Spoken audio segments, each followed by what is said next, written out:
तो चलिए आज बात करते हैं यूनिफॉर्म सर्कुलर मोशन की। यूनिफॉर्म सर्कुलर मोशन का मतलब है एक जैसी सर्कुलर मोशन। अब इस एक जैसी सर्कुलर मोशन का क्या मतलब हुआ? मान लीजिए ये जो सर्कल आपके सामने बना हुआ है इसकी रेडियस 7 मीटर है। सपोज कर लीजिए कोई ऑब्जेक्ट इसके पॉइंट ए से घूमना स्टार्ट करता है और इस पूरे सर्कल की सरकमफेरेंस पर घूमकर वापस फिर ए पर आ जाता है, तो हम बोलेंगे कि उस ऑब्जेक्ट ने एक चक्कर पूरा कर लिया है इस सर्कल का। तो तभी तो हम सर्कुलर मोशन बोल रहे हैं कि ऑब्जेक्ट जो है वो सर्कल के ऊपर चक्कर काट रहा है, यानी कि सर्कल की जो सरकमफेरेंस है उसके ऊपर चक्कर काट रहा है, तो वो सर्कुलर मोशन हो गई। और यूनिफॉर्म का क्या मतलब हुआ? यूनिफॉर्म का मतलब है एक जैसी सर्कुलर मोशन है, यानी इसका मतलब ये हुआ कि सपोज कीजिए एक चक्कर पूरा करने में वो ऑब्जेक्ट जितना वक्त लेता है अगला चक्कर पूरा करने में भी वो उतना ही वक्त लेगा और उससे अगला चक्कर पूरा करने में भी उतना ही वक्त लेगा, एंड सो ऑन। यानी कि जितने भी चक्कर वो ऑब्जेक्ट इस सर्कल के लगाएगा हर बार एक चक्कर के लिए बिल्कुल सेम टाइम लेगा। ठीक है, तो आप ये देखिएगा, अगर मैं थोड़ा सा न्यूमेरिकली आपको समझाने की कोशिश करूं तो जब वो ऑब्जेक्ट ए से चल करके वापस ए पर घूम के आ जाता है तो हम बोल सकते हैं कि उसने सरकमफेरेंस ऑफ द सर्कल के बराबर का डिस्टेंस ट्रेवल किया। तो वो डिस्टेंस किसके बराबर होगा? नेचुरली 2 पाई आर के बराबर। 2 की जगह 2, पाई की जगह 22/7 और आर मैंने जानबूझ करके 7 मीटर मान रखी थी ताकि 7 से 7 कैंसिल हो जाए और हमारी कैलकुलेशन आसान बने। तो सरकमफेरेंस इस एग्जाम्पल में कितनी आ गई? 44 मीटर आ गई, 44 मीटर आ गई। ये बात ठीक है। और ये भी मान लीजिए कि वो ऑब्जेक्ट पूरा एक चक्कर काटने में 44 सेकंड लेता है। भाई 44 मीटर का डिस्टेंस वो पूरा ट्रैवल करता है सरकमफेरेंस के ऊपर, तो मान लीजिए 44 सेकंड वो लेता है। यानी कि अगर आपसे कोई पूछे कि उस ऑब्जेक्ट की स्पीड कितनी होगी तो स्पीड का फॉर्मूला होता है डिस्टेंस अपॉन टाइम। तो डिस्टेंस उसने पूरे एक चक्कर में कितना ट्रैवल किया? सरकमफेरेंस के बराबर, यानी कि 44 मीटर।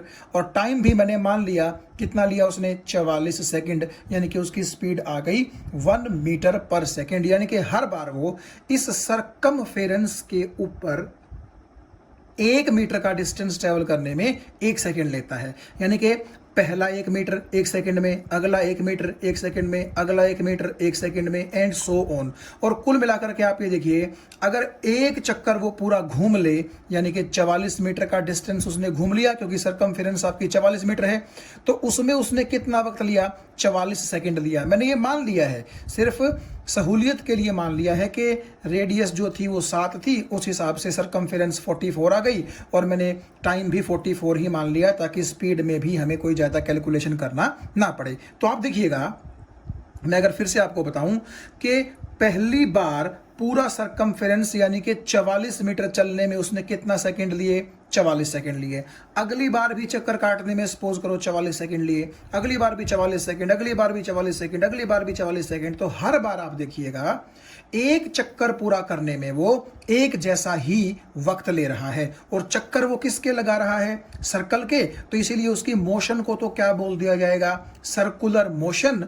और क्योंकि वो इस सर्कुलर मोशन में हर बार एक चक्कर पूरा करने में बराबर वक्त ले रहा है ना, यानी कि पहले चक्कर में जितना वक्त लिया उतना ही दूसरे चक्कर में, उतना ही तीसरे चक्कर में, इसीलिए हम बोल सकते हैं कि उसकी जो ये सर्कुलर मोशन है वो यूनिफॉर्म है, एक जैसी है। यानी कि हर बार एक सरकमफेरेंस के बराबर का चक्कर पूरा करने में वो ऑब्जेक्ट हर बार बराबर वक्त लेता है। और आप शॉर्ट में ऐसा भी बोल सकते हैं कि जब वो ऑब्जेक्ट इस सर्कुलर मोशन में घूम रहा है इस सर्कल की सरकमफेरेंस के ऊपर, तो उसकी स्पीड क्या रहती है? कांस्टेंट रहती है, एक जैसी रहती है।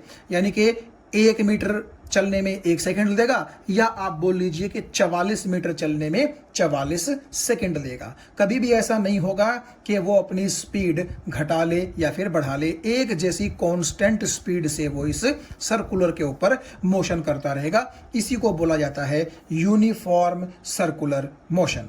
तो मुझे उम्मीद है ये चीज आपको समझ में आ गई होगी। लेकिन एक चीज देखिएगा, यहां मैंने कहा कि स्पीड तो उसकी कांस्टेंट है, ठीक है, मीटर पर सेकंड में हमने जब उसकी वैल्यू निकाली तो वाई 1 मीटर पर सेकंड। भाई ज़रूरी नहीं है कि हर बार स्पीड 1 मीटर पर सेकंड ही आए, हर बार सरकमफेरेंस जो है वो 44 मीटर ही हो, रेडियस 7 मीटर ही हो, टाइम 44 सेकंड ही हो। ये तो आप समझ रहे होंगे कि मैंने अपनी सहूलियत के लिए, कि हमें ज़्यादा कैलकुलेशन ना करनी पड़े, तो मैंने अपने आप वैल्यूज़ आपको समझाने के लिए मान ली थी। और आपको ये चीज़ समझ में भी आ गई होगी कि यूनिफॉर्म सर्कुलर मोशन का मतलब है हर बार ये ऑब्जेक्ट एक चक्कर पूरा करने में बराबर वक्त ले रहा है, वही अगले चक्कर में, वही उससे अगले चक्कर में, एंड सो ऑन। तो स्पीड आप देखिए इस ऑब्जेक्ट की कांस्टेंट है, बिल्कुल कांस्टेंट है, हर बार 1 मीटर 1 सेकंड में ही ट्रेवल करता है। तो लेकिन क्या आप ये बता सकते हैं कि अगर इसकी स्पीड कांस्टेंट है तो क्या इसकी वेलोसिटी कांस्टेंट होगी? वेलोसिटी, अब कई बच्चे सोचेंगे कि वेलोसिटी भी मीटर पर सेकंड में होती है, लेकिन आप ये चीज़ देखिएगा, स्पीड एक स्केलर क्वांटिटी होती है, ठीक है, जो कि डिस्टेंस पे डिपेंड करती है। और दोनों केस में, यानी कि डिस्टेंस और स्पीड के केस में, हमें डायरेक्शन से कोई मतलब नहीं होता। लेकिन वेलोसिटी जो होती है वो क्या होती है? एक वेक्टर क्वांटिटी होती है, जिसके पास मैग्नीट्यूड भी होता है और डायरेक्शन भी होती है। तो भले ही आप ये देखिए कि जो ऑब्जेक्ट इस सर्कुलर मोशन में है, जो ऑब्जेक्ट ये सर्कुलर मोशन कर रहा है, भले ही वो ऑब्जेक्ट अपनी स्पीड कांस्टेंट रखे, लेकिन अगर हम वेलोसिटी की बात करेंगे तो उसकी वेलोसिटी एक जैसी नहीं होगी। क्यों नहीं होगी?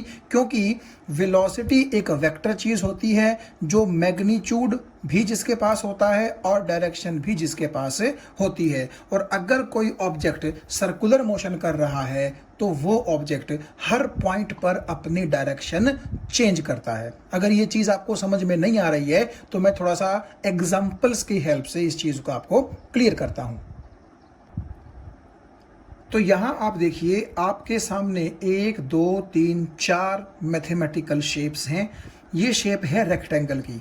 मान लीजिए कोई ऑब्जेक्ट यहां से अपनी मोशन शुरू करता है, मान लीजिए इसको मैं पॉइंट ए बोलता हूं, और वो ऑब्जेक्ट पॉइंट ए से यूं चलता है एंटी क्लॉकवाइज, और फिर वापस घूम के ए पर आ जाता है। यानी कि एक चक्कर उसने पूरा कर लिया, लेकिन अब की बार किसका चक्कर पूरा किया? सर्कल का नहीं, बल्कि एक रेक्टेंगुलर पाथ का उसने एक चक्कर पूरा किया। अब आप ये देखिएगा कि क्या यहां पर उस ऑब्जेक्ट की डायरेक्शन चेंज होती है, और होती है तो कितनी बार चेंज होती है?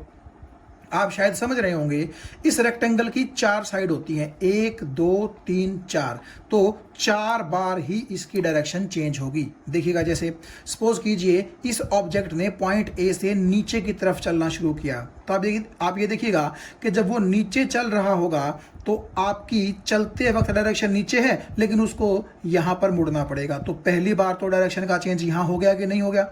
ठीक है, तो यहां पर हुआ पहला डायरेक्शन का चेंज। फिर उसको यूं चलना चाहिए था सीधा, लेकिन उसको फिर ऊपर मुड़ना है, तो दूसरी बार डायरेक्शन का चेंज यहां हो गया। फिर जब वो ऊपर चलेगा तो उसको यहां मुड़ना है, तीसरा डायरेक्शन का चेंज यहां हो गया। और फिर देखिए, जब वो यूं चलता चलता चलता चलता ए पर वापस आना चाहता है तो उसको फिर नीचे मुड़ना पड़ेगा, तो चौथी बार उसने डायरेक्शन में चेंज यहां किया।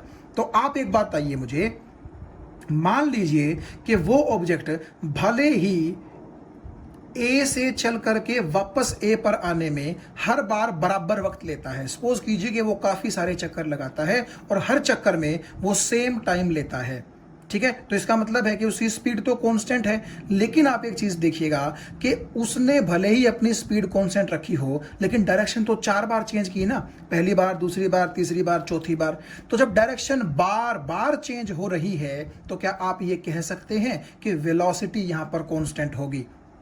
भले ही अगर आप ये बोल दें कि उसकी वेलोसिटी का मैग्नीट्यूड है 1 मीटर पर सेकंड, क्योंकि मैंने आपको वैसे भी बताया था कि स्पीड और वेलोसिटी में डायरेक्शन का ही फर्क होता है, मैग्नीट्यूड भले ही दोनों के बराबर हो भी सकते हैं। तो अगर यहाँ पर आपका ऑब्जेक्ट जो है जिसकी स्पीड 1 मीटर पर सेकंड है, सपोज कीजिए यहाँ पर भी, तो मान लीजिए उसकी वेलोसिटी भी 1 मीटर पर सेकंड है, ठीक है, लेकिन क्या आप यहाँ वेलोसिटी को कांस्टेंट कह सकते हैं? नहीं। क्यों? क्योंकि वेलोसिटी के पास मैग्नीट्यूड के साथ साथ क्या होती है? डायरेक्शन भी होती है। और जब वो ऑब्जेक्ट इस तरफ मूव कर रहा होता है तो डायरेक्शन कुछ है, जब इस तरफ मूव कर रहा होता है तो डायरेक्शन कुछ है, ऊपर मूव कर रहा है तो डायरेक्शन कुछ है, यहां मूव कर रहा है तो डायरेक्शन कुछ और है।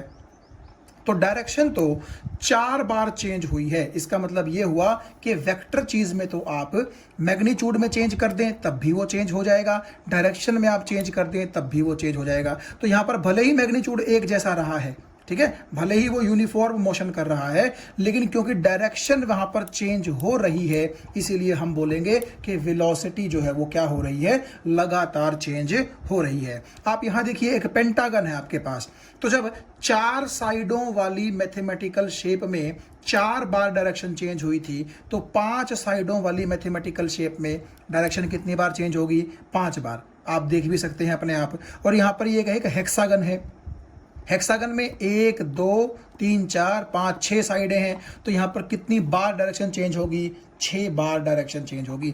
और अगर मैं इनकी साइडों को देखिएगा और छोटा करता जाऊं और छोटा करता जाऊं और पूरा एक क्लोज लूप ही बनाऊं, क्लोज लूप का मतलब क्या है कि जहां से ऑब्जेक्ट चला घूम घाम करके वापस वहीं पर आ जाए, ठीक है, बीच में कहीं पर कटा फटा हुआ ना हो वो रास्ता, तो उसको क्लोज लूप बोला जाता है। तो आप ये देखिएगा कि जितनी आप साइडें ज्यादा करते रहेंगे, ये शेप ऑलमोस्ट एक सर्कल के अंदर कन्वर्ट होती रहेगी।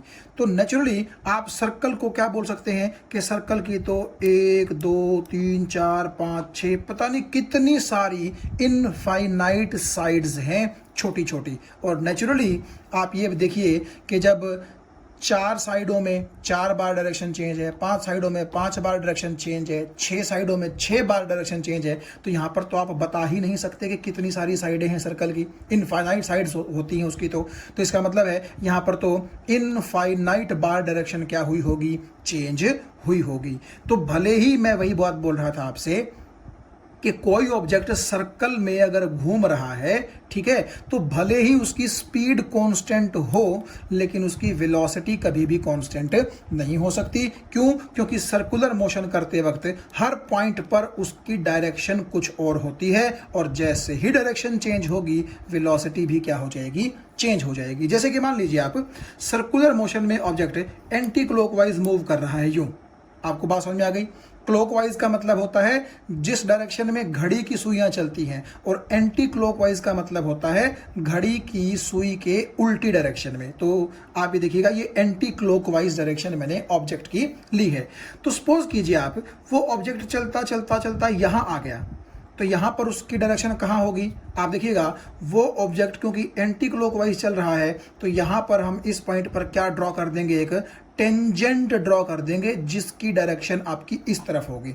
यानी कि अगर इस पॉइंट की हम बात करें तो ऑब्जेक्ट की वेलोसिटी इस तरफ होगी, यानी कि इस सर्कल के ऊपर इस पॉइंट पर जो आपने ये टेंजेंट डाला है, टेंजेंट का मतलब होता है ऐसी लाइन जो सर्कल को एक पॉइंट पर छू करके जाए, तो इस टेंजेंट की डायरेक्शन में क्या होगी, वेलोसिटी की डायरेक्शन होगी। और अगर ऑब्जेक्ट क्लॉकवाइज चल रहा होता, यूं चल रहा होता, तो इसी पॉइंट पर डायरेक्शन कहां आती है आपकी, इस तरफ आती, यानी कि लेफ्ट हैंड की तरफ आती।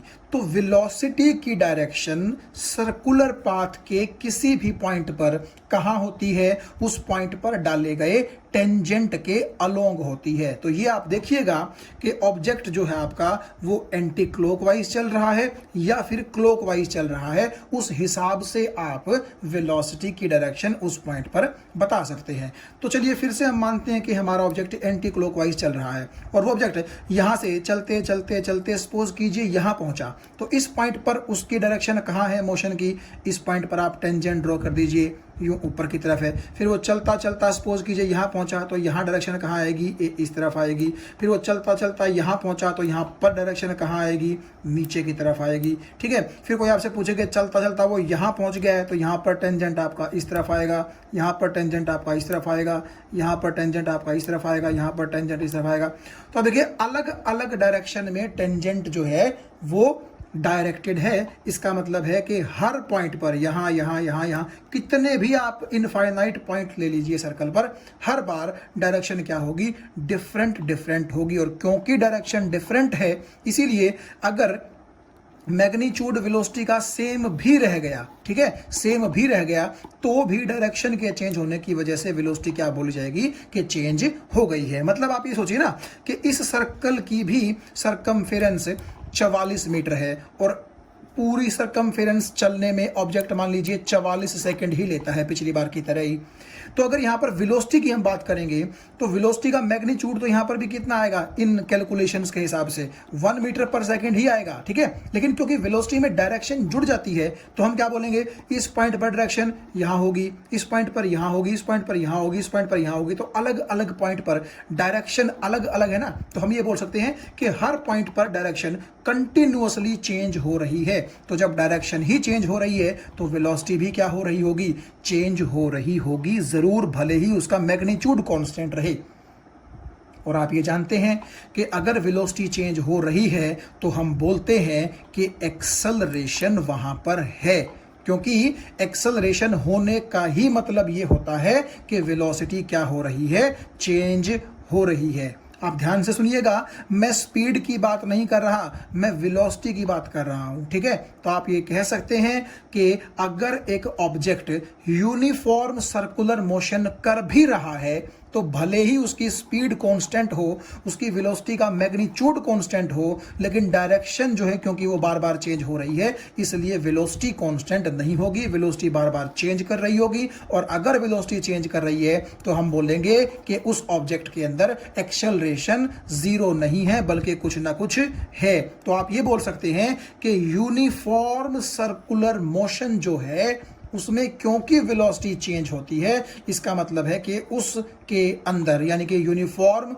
सर्कुलर मोशन के अंदर एक्सेलरेशन ऑब्जेक्ट की कुछ न कुछ जरूर होगी, क्योंकि वेलोसिटी बार बार क्या हो रही है, चेंज हो रही है। तो एक्सेलरेशन का मतलब आप चेंज इन स्पीड से ना लें बल्कि किससे लें, चेंज इन वेलोसिटी से लें। और क्योंकि हर बार पॉइंट पे डायरेक्शन चेंज हो रही है तो वेलोसिटी चेंज हो रही है, और अगर वेलोसिटी चेंज हो रही है तो इसका मतलब एक्सेलरेशन है इस ऑब्जेक्ट के घूमने में। तो इसको बोला जाता है uniform circular motion with acceleration because velocity is changing continuously. तो अभी हमने जो यूनिफॉर्म सर्कुलर मोशन पढ़ा उसके बेस पर हम एक न्यूमेरिकल ट्राई करते हैं। और यूनिफॉर्म सर्कुलर मोशन में मैंने आपको बताया कि अगर कोई ऑब्जेक्ट सर्कुलर मोशन में घूमता है और उसकी स्पीड कांस्टेंट हो तो उसको यूनिफॉर्म सर्कुलर मोशन बोला जाता है, वेलोसिटी नहीं। ध्यान से इस चीज़ को आप अपने दिमाग के अंदर बिठा लीजिएगा। देखिए इस क्वेश्चन में कह रहा है कि अर्थ के चारों तरफ एक सैटेलाइट जो है वो सर्कुलर ऑर्बिट में घूम रहा है और उस सर्कुलर ऑर्बिट की जो रेडियस दी गई है वो दी गई है 42250 किलोमीटर, 42,250 किलोमीटर, ठीक है। Calculate the speed of the artificial satellite if it takes 24 hours to revolve around earth. देखिए आर्टिफिशियल सैटेलाइट का क्या मतलब होता है, आदमी ने जो सैटेलाइट बनाया है वो। नेचुरल सैटेलाइट तो आपको पता है हमारा कौन है, मून। सैटेलाइट कौन होता है, अर्थ के चारों तरफ, या अर्थ ही नहीं किसी भी प्लेनेट के चारों तरफ अगर कोई चीज़ चक्कर लगाती है तो वो क्या कहलाती है, उस प्लेनेट की सैटेलाइट कहलाती है। तो अगर ये ऑब्जेक्ट हमारी अर्थ के चारों तरफ चक्कर लगा रहा है तो ये हमारी अर्थ का क्या हुआ, सैटेलाइट हुआ। लेकिन ये नेचुरल सैटेलाइट नहीं है, नेचर ने हमें नहीं दिया। नेचर ने तो हमें सिर्फ कौन दिया है, मून। ये आदमी ने बनाया है, इसीलिए इसको बोलते हैं आर्टिफिशियल सैटेलाइट। तो अब एक चीज़ देखिए आप कि इस स्टेटमेंट का सिंपल मतलब ये है कि ये जो आर्टिफिशियल सैटेलाइट है एक चक्कर पूरा करने में अर्थ के चारों तरफ 24 घंटे लेता है। तो आपको ये बात समझ में आ गई। तो पूछ रहा है स्पीड कितनी होगी। देखिए स्पीड का मतलब होता है डिस्टेंस अपॉन टाइम, ये तो आप जानते ही हैं। और डिस्टेंस कितना ट्रैवल किया इसने, अगर मैं पूरे के पूरे एक चक्कर की बात करूं तो एक चक्कर में तो ये 2πr यानी कि सरकमफेरेंस के बराबर डिस्टेंस ट्रैवल कर लेगा। और टाइम इसने कितना लिया है, 24 आवर्स लिए हैं। तो इसका मतलब ये है कि आपके पास अगर ये रेडियस है जो कि यहाँ पर दी गई है 42,250 किलोमीटर, तो यह रेडियस का यूज़ करके आप सरकमफेरेंस निकाल लीजिए 2πr। मुझे उम्मीद है ये मैथ आप कर लेंगे। मैंने भी कैलकुलेटर की हेल्प ली थी। तो आप जब सरकमफेरेंस निकालेंगे तो वो इतने किलोमीटर आ जाएगी, क्योंकि मैंने रेडियस अगर किलोमीटर में ली है तो सरकमफेरेंस भी किस में आएगी, किलोमीटर में ही आएगी। और जब आपके पास सरकमफेरेंस आ गई तो टाइम तो आपके पास है ही कि उस सरकमफेरेंस को ट्रैवल करने में टाइम कितना लिया, 24 आवर। तो सरकमफेरेंस किलोमीटर में, टाइम आवर में, तो हमारी जो स्पीड आएगी वो किलोमीटर पर आवर में आएगी। तो सरकमफेरेंस की जगह मैंने ये वैल्यू रख दी, टाइम की जगह 24 रख दिया, तो अप्रोक्सीमेटली इतने किलोमीटर पर आवर इस सैटेलाइट की क्या आएगी, स्पीड आएगी। लेकिन मुझे याद है कि एनसीईआरटी की बुक में ये जो स्पीड है वो किलोमीटर पर सेकंड में दे रखी है। हालांकि आप चाहें तो किलोमीटर पर आवर में छोड़ दीजिए, आप चाहें तो मीटर पर सेकंड में निकाल लीजिए, लेकिन अगर आपको एनसीईआरटी के साथ अपना आंसर मैच करना है तो वहां पर मैंने देखा था, मुझे याद है अगर ठीक से, तो किलोमीटर पर सेकंड में दे रखी है वहां पर स्पीड। तो अगर कई बच्चे इस आंसर को वहां मिलाएंगे तो हो सकता है ना मिले, तो आप कंफ्यूज हो जाएं, तो इसलिए मैं इसको किलोमीटर पर सेकंड में भी निकाल के आपको दिखा रहा हूं। तो किलोमीटर को तो आप किलोमीटर ही रखें, लेकिन क्योंकि आवर के हमें सेकंड बनाने हैं तो 1 घंटे में कितने सेकंड होंगे, 3600। तो जब आप इसको सॉल्व करेंगे तो आपके पास आंसर ये आ जाएगा, 3.07 किलोमीटर पर सेकंड। तो ये आपकी मर्जी है, मैं आपको बता रहा हूं कि आपको स्पीड मीटर पर सेकंड में निकालनी है या फिर किलोमीटर पर आवर में निकालनी है या फिर किलोमीटर पर सेकंड में निकालनी है। मेरे लिए तो ये बड़ी अजीब सी यूनिट है, या तो आप किलोमीटर पर आवर में ही निकालिए या मीटर पर सेकंड में निकालिए। ये किलोमीटर पर सेकंड तो क्योंकि एनसीईआरटी में दे रखी थी इसलिए मैंने निकाली है, अदरवाइज आप इसमें निकालिए या इसमें निकालिए, आंसर आपका सेम ही आएगा।